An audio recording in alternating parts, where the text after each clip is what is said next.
Man, I would just say, I think the biggest thing that I've learned is just be present and enjoy the moment. I think so often in sports, you can get caught up in things that have happened or anxieties of what the uncertainty of what might happen or nerves and stuff like that. The biggest thing that's allowed me to be successful is learning how to be present and in the moment and accept whatever is in that moment. And then just smell and be grateful through it. I think those were the things that just have really did me and allowed me to be successful and have fun with. I think as you realize you're not having fun in your sport, it's time for success, and maybe that's when you walk away. So.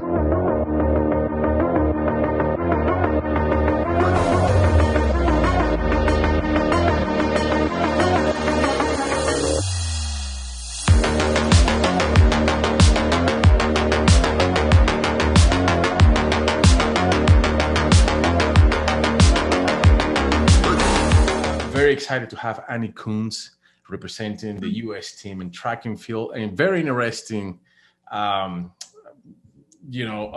which is called Heptathlon. Is how you pronounce Heptathlon. Heptathlon. Heptathlon. I imagine everyone messes it up, so don't worry. So a lot of people. I imagine you have to correct everybody right there. So even more with my accent. So I apologize. So I hope it's okay for you. No, you're good. But this is good, bro. I found very interesting because you have 1, 2, 3. But I'm gonna mention is 100-meter hurdle, right? Mm-hmm. You compete in that, high jump, shot put, 200-meter dash, long jump, javelin, and 800 meters run. Is that all combined, or concentrating one or two specialties? Events. Yes. Yeah. So we do, it's over 2 days. So first day we do 4 events, and then the next day we do 3. And it's a combined total of all your events put together. And this end is kind of how you win or not. So you have to compete in each event right here. Yes. Yep. Mm-hmm. Which one? So this is worse than the triathlon. I think this is a lot harder than that, without a question. Yeah. The only thing that you're missing right here is the swimming. But gosh, 100 meters, high jump. Let me go over 100 meters, a high jump, shot put, a 200-meter dash, long jump. Oh my goodness. Yeah, it's a lot. It keeps me busy for sure. This is a lot. And then you are former Texas A&M student, right? Yeah, so I went to A&M for college. Yeah, you went to, but you got recruited as a soccer player, which we're going to talk basis on that. Yeah. But you are, in 2020, you on the Olympics trial, you are first. You're the gold medal right there. In 2020, in U.S. indoor, you got first. And the Pan American, you got second. You're there. That's the main reason why you're an Olympian right now. And I congratulate you. Thank you so very much. Thank you so much. It's been super fun. You're from Colorado, original. And back in Colorado, back in the day, you got, like 10 medals right there, 6 gold, and 4 silver. On 3-year span, but you can something is very fascinating is you got recruited as a soccer player. So I know this podcast is for student athletes and all these kids that are coming. I have a little bit of understanding of how the recruiting process work. So you did a transition from soccer to track and field. All right, but take me over a little bit on how that happened. Wow. Yeah. So I track and soccer since I was 2 and 3 years old. I was tall for age, and I'm the baby of my family. So my brother and sister 8.5 and 10 years older. So I would get dragged to their track meets. I started at a really, really young age doing both. And when I was in high school, I was dead set on going to college and doing both as well. So soccer starts to recruit earlier than track and field. Typically, I don't know if it's changed. I'm getting older. I'm 28 now, so I don't know if it's changed much. But when I was in high school, track and field wouldn't really, track and field wouldn't start really recruiting until I was like until like senior year. So like summer going into year. Yeah, it's still the same. It's still the same. You know, coach way into probably senior year for track and field because it's everything about the time, right? On track. Yeah, for sure. And it takes a lot of kids don't start track until high school, so you kind of need more years to develop. Whereas soccer, they start really early, fairly early. I mean, I think I started getting letters like my sophomore. I think they're allowed to your sophomore year. And so I started going on recruiting. I picked like my schools that I wanted to go see. And I would reach out to whatever schools I was interested in soccer. I would reach out to the track coach and let them know that I was interested in both. And if they were interested. And so basically I would make all of my soccer recruiting trips. I would make time to find the track coach and kind of talk with them. And if we're interested, if it was something that was cool, and then find the coaches that would allow me to do both as well. That was kind of a process. I just started narrowing down the schools I was interested in, which were Texas A&M, Virginia Tech, Florida State, and North Carolina for soccer, which were really good schools, especially for soccer. And then track, and then I think so. It kind of narrowed it down to Virginia Tech and A&M, just because they were the two that made the biggest effort to show you what that would look like. Okay. A lot of schools will promise you things and say, yeah, like, you know, come here, we'll give you a scholarship for soccer, track. And I'd be like, okay, well, like logistically, you know, what would that look like? And they just didn't make the effort to kind of lay that out or introduce track coach in the track program. And A&M, Texas A&M and Virginia Tech really made the effort to show me, like, sat me down, showed me over to the track, like talked with the track coach together, and we kind of came up with a plan of like what that would look like. And that really swayed me. Just that made me feel like they were actually going to let me do so, and they stuck with their promise, and I was able to do both sports all 4 years. So it worked out really well.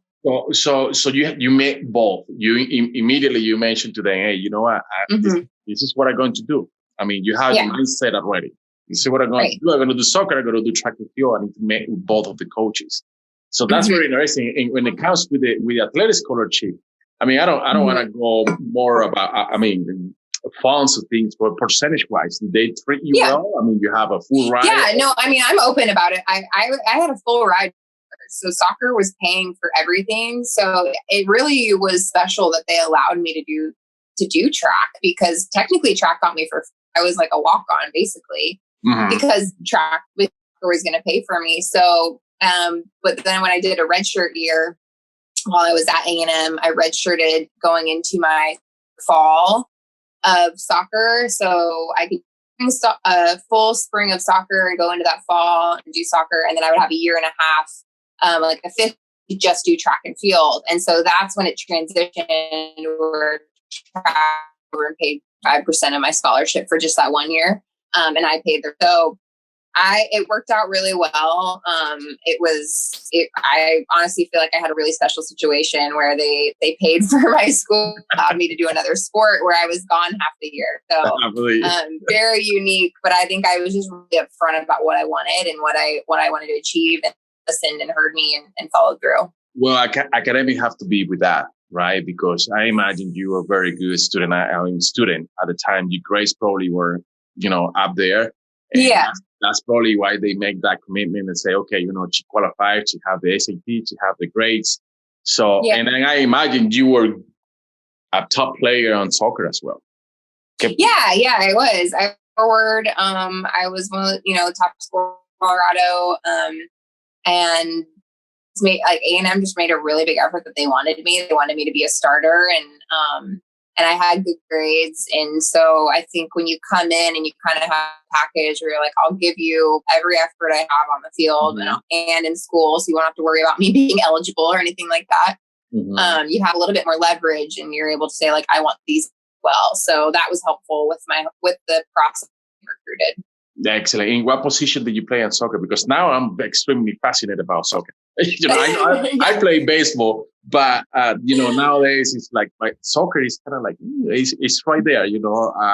When it comes to favorite sports right now. But what position did you play in soccer? I was a forward. Yeah, so I was a striker. I mean, I don't know, but you look tall. Yeah, I'm 6 feet tall. So most people think I'm like a center back, but I was actually a striker. A striker, excellent. Yeah. And have you ever thought about probably keep going on soccer and probably try to the U.S. team as a soccer player? Because so I actually was going to go pro. My plan forever was to go pro in soccer, and the Houston Dash I think had interest after my senior year. I think I just lost a little bit of the passion for the sport. Team sports, a lot of politics. The training just, I just think I lost my passion for soccer. I was a little bit burnt out. Whereas with track, it was super exciting to me. When I decided to do that 5th year going into my last season, I did huge strides in track and field. And it was the first time just that track and field was my only focus. Soccer was always the focus, and track kind of was the back burner. So when that transition where track was my main focus, it really took off for me. And that's when I qualified for the Rio 2018 Olympic trials. And I finished eighth there.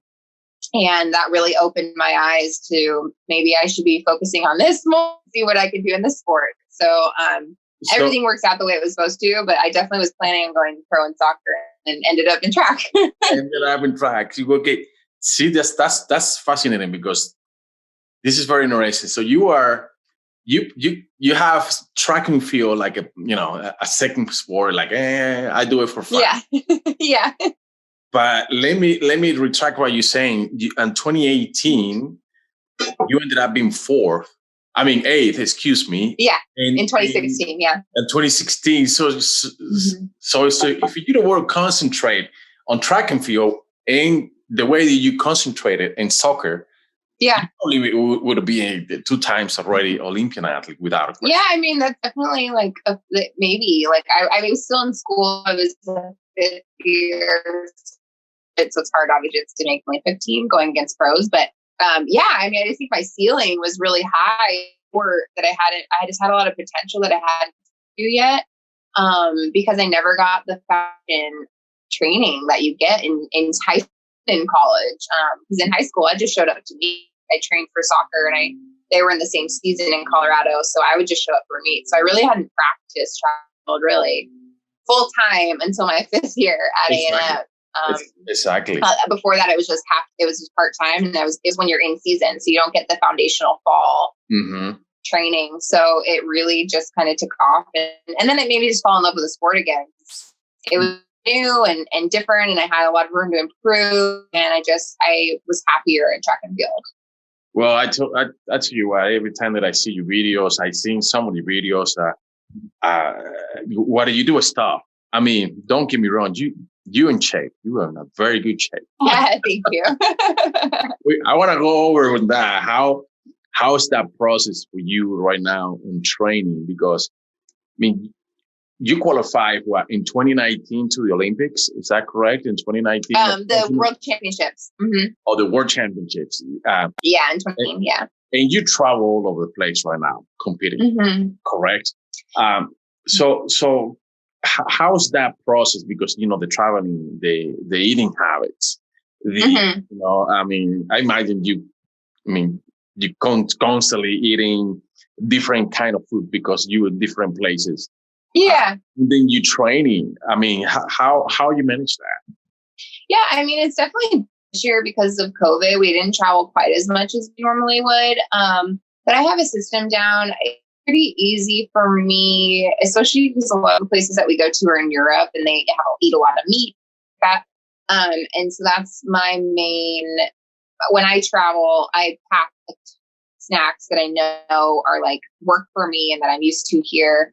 I pack all supplements and everything to keep me healthy, so my immune up while I'm traveling. And then I usually find a restaurant that steak, and that's like my main source of food while I'm competing. So like for dinner and like the morning of meat, I eat a ton of meat. I eat a ton of steak.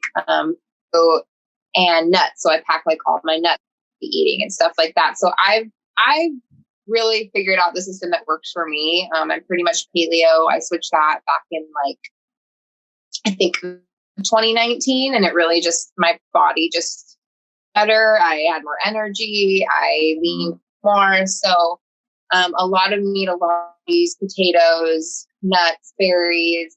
Those are like my staples in my diet. And yeah, it's not too hard to figure it out when we go overseas. I'm wondering how it will be for the Olympics in the village. That I remember in Peru when I was at Pan America Games, it was hard because they just have set stuff for you pretty much. Mm-hmm. So I'm going in with like an open mind and just trying to like make it work as best as I can, and not be too limiting on like what I'll eat. But yeah, I don't know if answered your question, but it's just kind of finding what will do and then just making it, packing a lot of like what you for you to go overseas and stuff like that. That's good for you. Excellent. What about you training? You know, you workouts. Mm-hmm. How many hours you spend daily? Or yeah. I mean, we start now like 10 in the morning and out on the track for about 2 to 3 hours. Okay. So we'll do like 2 to 3 events per day. And then we'll have like a break for like an hour and a half. And then we go to the weight room for like an hour and a half. So our pretty much from 10 o'clock in the morning till like probably 3:30 or 4 in the afternoon on our like normal cycles. And it's awesome. I live on site out here in Chula Vista. So it's kind of a residence program that I went to after the 2016 trials. They kind of recruited me from there to come train here. And I live in a dorm site during the week, and our food is here, our room is here, the track is down this, the weight room's right here. So everything's super convenient for just a really, really awesome atmosphere that's conducive to competing at a high level. Yeah, I know there is a lot of Olympian athletes trained right there in San Diego. I was there actually the beginning of the year. I went for an event, recruiting event, and I went very close to where the track and field actually guys train. We have some track and field training here in Phoenix as well. Yeah, but yeah, I know in San Diego they have good facilities right there. So when it comes to the event, how come you choose that? Oh my goodness, heptathlon. Right, I trust you. There was this thing, Leslie, what's the comedian? There was this comedian posted, she was watching all the Olympic sports and she goes, Heptathlon. Like she's just like mispronouncing it on purpose, and everyone does it, so don't worry. So who got that name? I mean, we need to call. I know, right? We need to call them. You know, I say, dude, come on. I know, right? Make it easy. You know.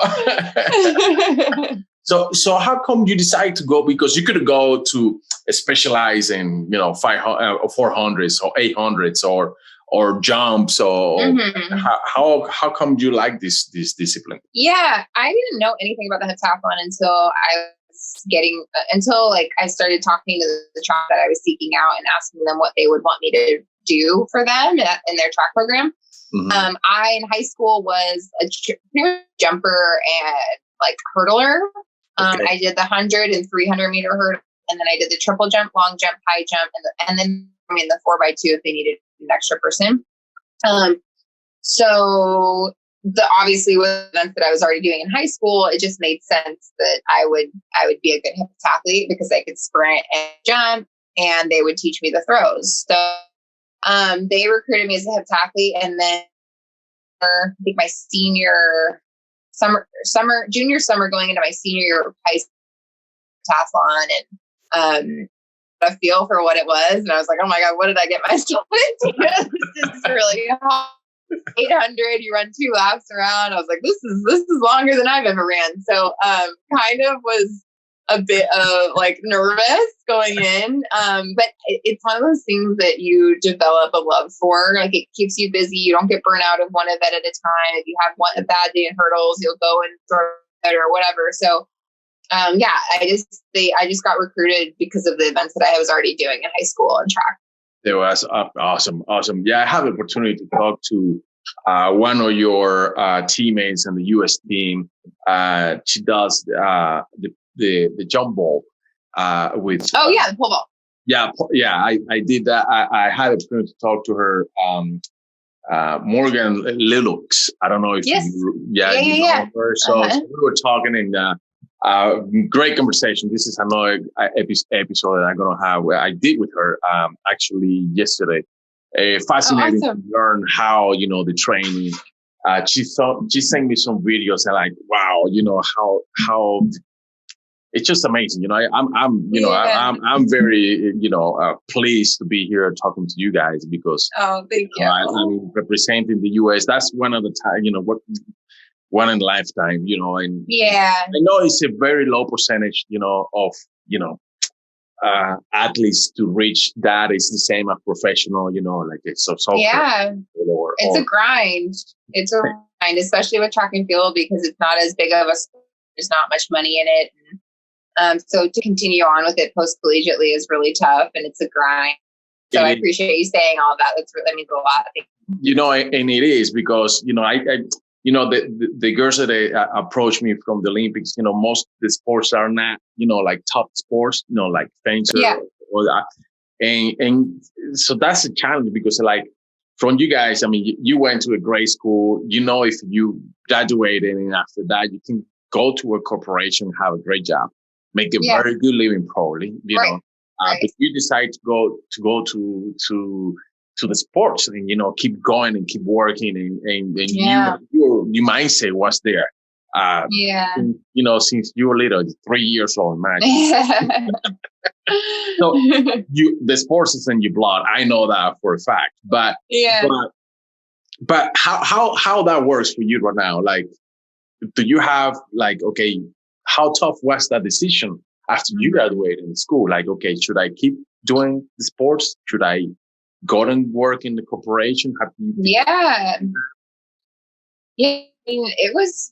it's hard because I think for me, I didn't want because of my history with soccer and that was kind of predominantly my focus for so long. Seeing that year in 2016 and what I was able to do. I didn't want to have any regrets. I didn't want to look back and say, dang, I wish I would have like trained hard and see what I could have done in that sport instead of just going and getting a job and making money and everything. So that was honestly the easier decision would have been to just go get a job and make money and be on my own 2 feet. And I went the other route where I'm still not sponsored. I'm hoping, I've been in talks with like an agent now, and I think there's some stuff on the table, but up until this point, I've been just helping me out still. I've been doing part-time jobs when I can. My boyfriend helps me a lot out. So it's been really hard. There's been years where I'm just like, what am I doing? Like, should I just quit and go get a job? Like, this is so hard. Like because with our training, it takes so much of our day. It's almost impossible to be able to have another job. A lot of people do. It takes away from your training and we're blessed to have a family that's still supportive and helping me chase this dream and to be a resident at the center.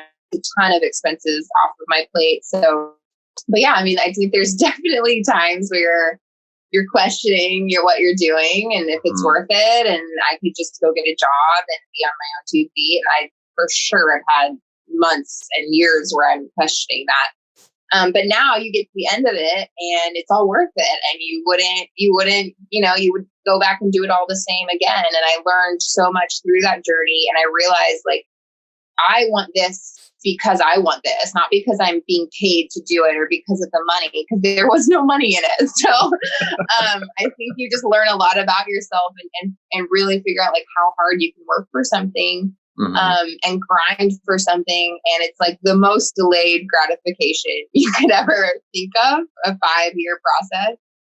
But then to be on the other side of it, you're just super grateful for the journey and do anything different. I admire you for that because thank you. a lot of people will go for the money, will go and say, you know what, forget about it. I just gonna start making good money, or work and have a regular paycheck, if you want to call it, because you probably get a good job. You graduating in communication. You told me, right? You graduated in communication. You probably go to a TV. Being an announcer or something like that. You could have done that without a question, but you follow your path. I mean, in your heart, which is the sports, which is very good, because the mindset is different, right? The mindset of the athlete. Every time that I talk, I'm learning from you guys a lot right now, because every girl, I'm fascinated with you guys, because all the girls that I talk to, they have the same mindset. They knew from the beginning, since they're little, you know what, this is what I want to do. I got a rhythmic gymnastic as well. And she told me, when I was 5 years old, I saw on TV this, Russian, and she told her mom, said, this is what I want to do. And look at her. She graduated like you. She went to a Columbia University, great university, Ivy League, everything. Right. And then, but she's like, no, I'm gonna keep going, with the passion that I have. Right. And that's I admire you guys for that. Thank you. I gotta be stuck on TV watching you no matter what time, because we have 15 hours different. Yeah, I think it's 16 hours. So I think like one of our events is like 3 a.m. in the US. 3 a.m. Oh my! Well, I know. I can show you right now. Like, I'll be drinking. Maybe you can record in the morning. Something like that to be watching. Now, when are you taking off? Do you have everything set? How soon you taking off? Yeah, so they booked the night that we finish the meet. We go straight to drug testing and then team processing, and so they book our flight right there on the spot. So the protocols right now are so crazy with Japan and Tokyo, and it's not really wanting us there to sleep. So we're not allowed to any earlier than the 25th, I believe, for the track kids. And so I get there the 26th, get there the 27th, and then I compete on the 4th and 5th, and then strict 48-hour period where you have to leave 48 hours of finishing your competition. So I come back on the 7th. So not as long as like normal in years past Olympics. You're there like the whole time. You're there for like a month. It's great. So it looks a bit different, obviously, but I'm looking at it as it'll be more of a business trip, and we don't get as many distractions, and maybe we'll perform better because of that. So we know. We have to touch base on this because of the COVID and everything that happened last year or this year still. And out of United States is still crazy. I know here in the United States a lot of people have the vaccine, so people get back to normal. But I was and I want to mention this a little bit. Is I saw a news where there is still a lot of athletes. They're kind of hesitating still to go to the Olympics, and I saw the restrictions are going to be tough.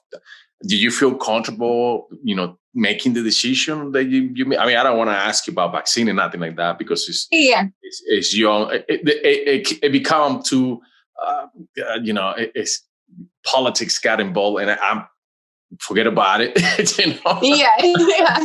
But but you feel feel comfortable. I do.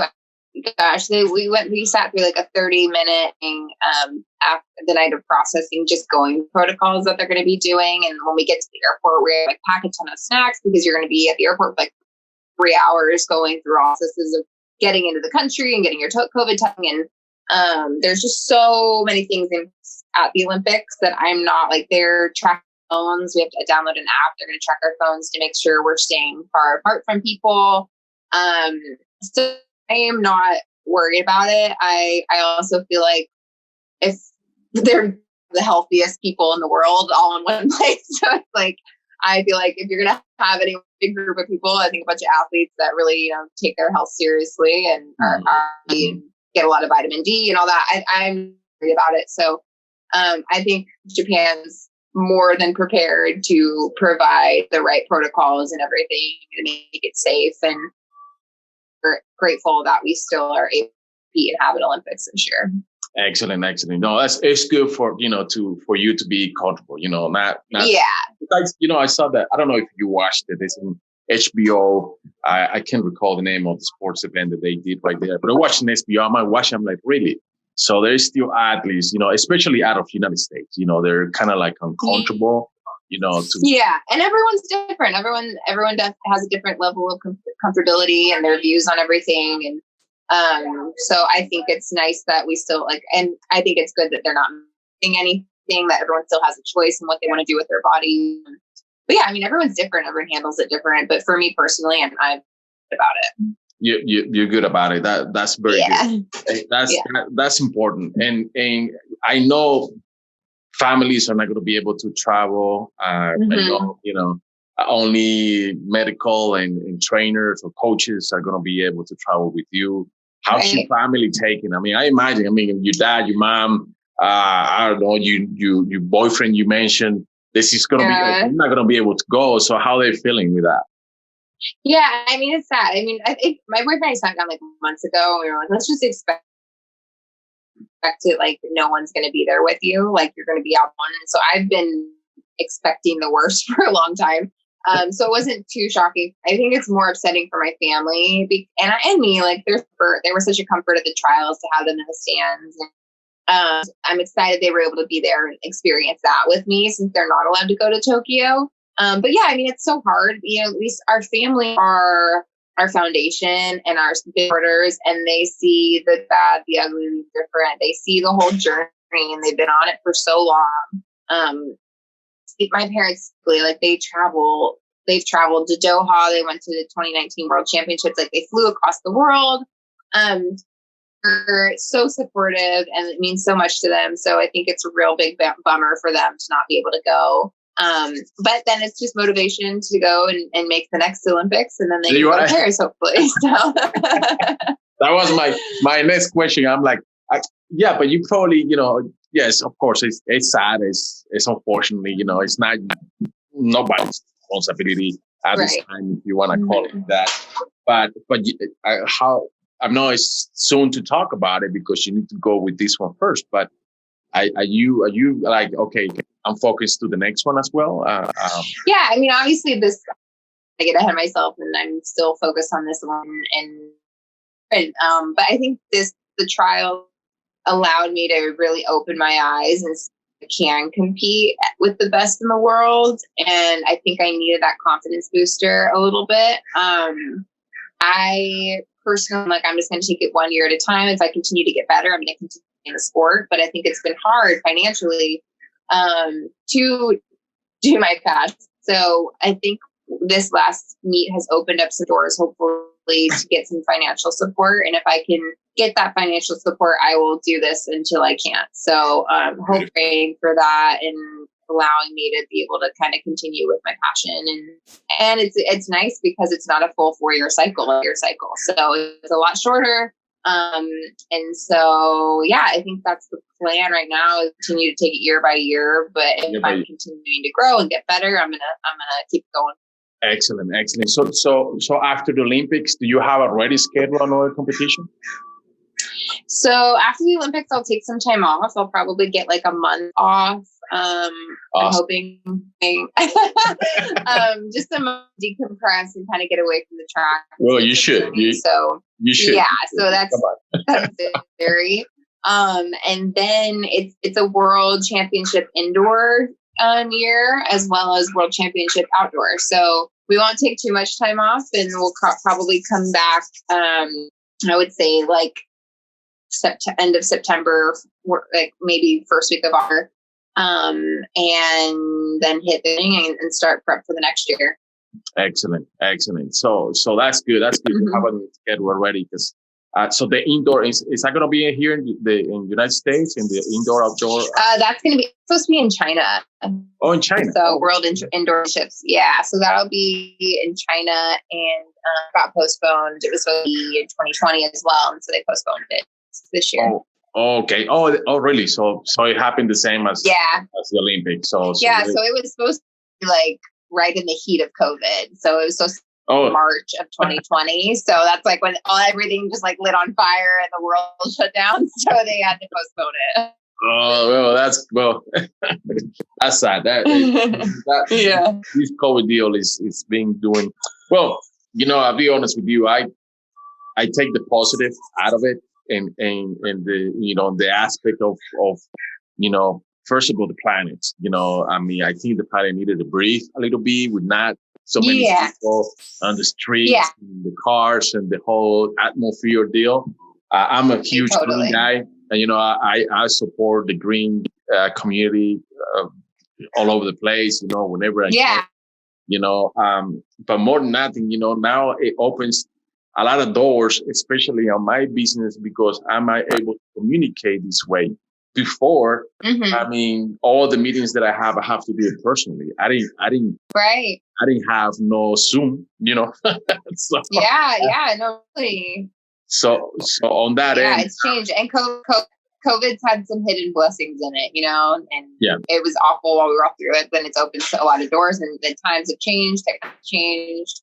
So I think for everyone, it was really, but in the end, kind of a blessing in disguise. Yeah, no doubt. I think that it's part of what it is, and we have to take it. But now, I know that you have a lot of followers right there and people following. How of a good impact you want to give kids? Like, are you? I mean, you like that? You like to be followed by kids? I mean, bringing that knowledge that you have as an Olympian now. Oh gosh. It's so important to me. I love when, I've had some younger heptathletes that have reached out to me through social media and ask questions. And it's super important to me. First of all, I love kids. I love back to young athletes in any way that I can. And so I have just, because like late to the party in this sport, and I just kind of developed so much later. I wish I would have known so many of the things that I learned in my early 20s. And mid 20s that I would have known when I was like getting college, like when I was in high school. I wish I would have known the nutrition stuff, the sports psych things, even just like how to manage a heptathlon mentally and physically. So many things that I've learned that I'm like, if I can give back in any way to young kids and teach them the things that I have learned, it's just so gratifying. And it's just a way to give back and teach those your kids things that I wish I would have known when I was their age. Excellent. That's important. That's a good guidance. That's because sometimes, I know for a fact that working with teenagers, it could be challenging. Let's put it that way. Yeah.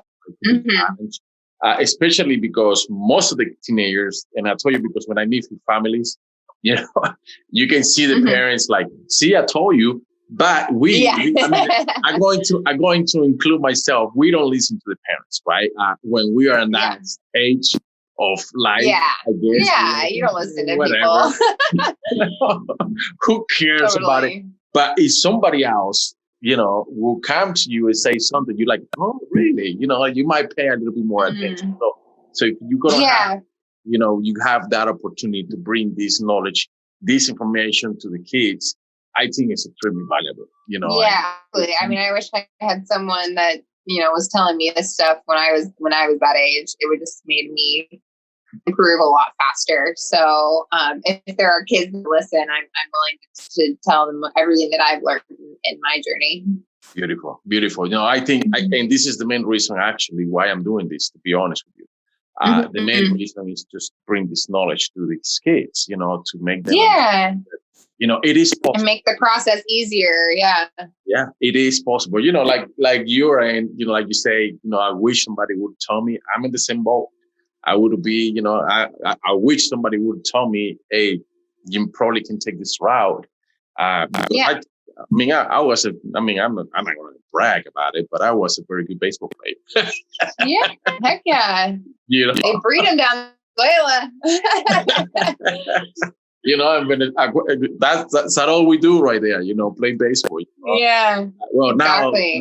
now soccer is a little bit more up there too. Yeah, it's grown. Yeah. But the main sports, without a question, is always baseball. It's always been baseball. And since I was like you know, 40 years old, I was with my dad already, you know, hey, I'm on it, you know. So that guidance, I think, you know, one of the things that I learned here in the United States, you know, the facilities, the guidance that you guys have as high school athletes. I'm talking about high school athletes. I mean, it's amazing. There's opportunity that is in front of you, you know, and you're taking it. I know it's not based on the experience that I've been listening to the other Olympians and yourself. I mean, it's not easy because, I mean, if you don't have a sponsorship, if you don't have, you know, somebody they say, okay, you know, I'm going to sponsor you, it's extremely challenging. It's extremely challenging. Yeah, very challenging. Because trust me, I know the vitamins are not cheap. You know, the supplements are not cheap. It's crazy. Yeah, so you're doing because of this. You're doing it because of heart. You know, you're not doing it because of nothing else. Yeah, of course. I mean, it'll be great. I hope, you know, a Nike pay attention, you know, or you know, Adidas, somebody like that, you know, somebody had to pay attention, you know, and then, you know, see who you are, what can you bring to the because I think you learn so much about yourself, and you learn, you know, what it does take without having all those distractions and the stuff or the money from a shoe brand. And I think you can get lost in that and you kind of forget why you do it. And when you go through such a grind, when you're the only one out there, you're shopping at TJ Maxx and Marshalls to get your uniform, I think you just learn so much about yourself, and you really figure out why you do it, and you learn like that's your passion, and from that to come like from really inside, that those are the people that make it. It's not the ones that are just doing it because someone's paying them to, you know? So I'm just grateful for the process and that journey and what it's taught me and the person that it's developed in me. And if I could share with anyone, I'm more than happy to. Without a question, you know, it's you know, sometimes people can lose, you know, especially, you know, when you have, I got the opportunity because of my brother. I had opportunity to meet a lot of baseball players, and you know, they do very well on this time, and they you know, if you have the right guidance, I guess, I don't want to say negative because that's not the intention, but you can get lost. You can get lost. You can get lost in it. So you don't appreciate much of where you're doing it right now. I mean, you're training for the last 6, 8, 7 years. 12. Yeah, I mean, through college, I've trained, but professionally for 5 years now, basically. Professionally for 5 years. You know, or 4.5. So yeah, it's been a long time. So you're doing it because of the card, you know. You do it really. I mean, you're extremely. I mean, I see you picture. And because you love it, like, you know, sometimes even before I went to the trials, I was like, remember that little girl that started in travel and did it through high school and then wanted to go do it in college? It's because you love the sport. You don't do it for the accolades or the money or anything like that. At the end of the day, you do it because you love it, and you can't get lost in that, you know? Yes, that's a good. So what would you say right now to these athletes, right? You know, younger athletes, you know, the younger generation. I don't want to call you old because you're not by any chance, but I'm good up there. It's all right. Man, I would just say, I think the biggest thing that I've learned is just be present and enjoy the moment. I think so often in sports, you can get caught up in things that have happened or anxieties of what the uncertainty of what might happen or nerves and stuff like that. The biggest thing that's allowed me to be successful is learning how to be present and in the moment and accept whatever is in that moment. And then to smell and be grateful through it. I think those were the things that just have really grounded me and allowed me to be successful and have fun with. I think as you realize you're not having fun in your sport, it's time to assess, and maybe that's when you walk away. So have it, reach out to people that are the best in what they do, whether it's nutrition or sports psych. Like, reach out to people and use them, because the most successful in the world surround themselves by the experts in whatever they are experts in, and surround yourself by those people, because that's just been, I have like a village of people that have been coaching me the last four and a half years, and I wouldn't be anywhere near where I am if I hadn't reached out and really bought into what they were telling me. Not, don't have those egos that get in the way, or, because there's always room, always more to learn. So yeah, those are probably the things that if I could go back and do over, I would have done. Because I think you lose like memories and experiences like that are so great, because you get so caught up in your head and you get nerves and you're overthinking and you're trying to be perfect in your sport. And it's like, just fun, enjoy it, be present, enjoy the experience that you're in that moment, whether good, bad, and different. I think those are that I've really learned in the last few years that have been amazing and just allowed me to have fun again in my sport. Excellent. Be present. Pretty much. Mm-hmm. Be present. Yeah, be mindful, be present. Yeah. Yes. That's the message right there. Yeah. Thank you so very much for your time. I know. Yeah, thank you. This has been an hour, almost an hour conversation. Annie, it's a pleasure meeting you. Thank you. It's so awesome what you're doing. It's amazing to find people that are giving back to the youth, the younger athletes like you are. So thank you for having me. No, it's my pleasure having you. Actually, this is awesome. I'm going to make sure that we spread your message out there in order for people to understand. Thank you. You know how tough you guys have it, because it's not easy. Yeah, it's not easy. But nothing worth having.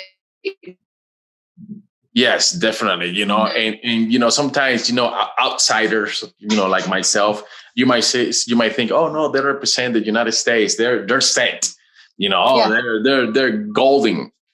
Yeah, especially with like this stage with like social media, you just get a highlight reel of everything. You get all the good stuff. You don't see all the bad all the time. So it's like, no, it's not always sunshine and roses. It's been a grind and it's been hard, but it's in the end. Yeah, that's one of the things that when I do presentations and I talk to parents and families, audience in front of me sometimes, that's one of the topics that I mentioned is social media. How social media is there to show you, oh, I'm good. I'm doing great.